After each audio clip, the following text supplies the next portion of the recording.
बच्चों सिंपलीफाइंग में आपका स्वागत है।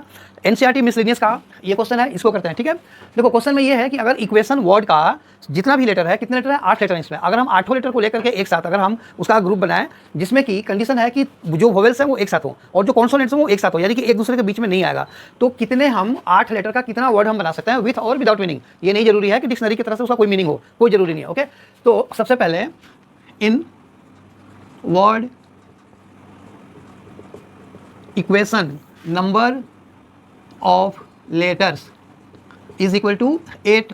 वोवेल्स कितने इसमें, ये देखो 5 वोवेल होते हैं ना, पूरे 26 जो लेटर है उनमें 5 वोवेल होते हैं, तो और 21 कॉन्सोनेंट्स होते हैं इसमें। देखो पांचों के पांचों वोवेल इसके अंदर प्रेजेंट है। ई देखो ए ई आई ओ यू है ना, पांचों वोवेल्स हैं इसके अंदर। तो vowels equal to 5, therefore consonants, जो कॉन्सोनेंट्स है वो 3 हो गया।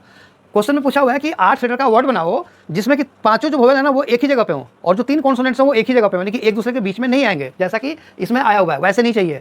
तो वोवेल्स को हम कितनी तरह से अरेंज कर सकते हैं, यानी कि ऐसे बनाना है V V V V V, ये हो गया 5, और फिर कॉन्सोनेंट कॉन्सोनेंट कॉन्सोनेंट, ये मतलब इस फॉर्म में होगा। तो ये जो 5 है वो उधर हो जाएगा, 3 इधर हो जाएगा, ये पॉसिबल है और नहीं तो मतलब कि 2 ऑर्डर, ठीक है ना। लेकिन ये जो 5 वोवेल्स हैं यहाँ पे, जो 5 वोवेल्स लिखा हुआ है वो आपस में कितने तरीके से बनाएंगे, 5p5 यानी कि फैक्टोरियल 5। ठीक है, तो देखो अब यहाँ पे लिखो 5 वोवेल्स कैन बी अरेंज्ड, पता है ना कि परमुटेशन का मतलब अरेंजमेंट होता है, can be arranged by factorial 5 ways, ये हो गया। फिर लिखो 3 consonants can be arranged by factorial 3 veg.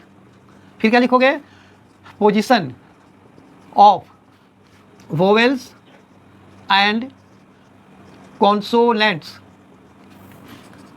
can be interchanged।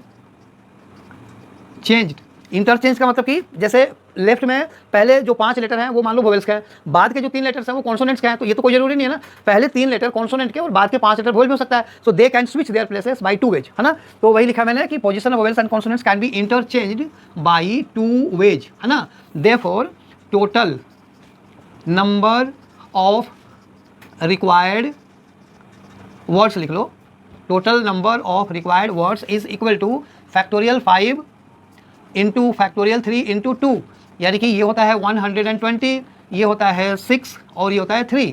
कितना हो गया ये, 6 टू 12 और इंटू 12 144 और फिर ये 0 equal to 1440। Okay, I hope ये वीडियो समझ में आया। अगर आज इसे लाइक करो, शेयर करो और सब्सक्राइब जरूर करना। Thank you.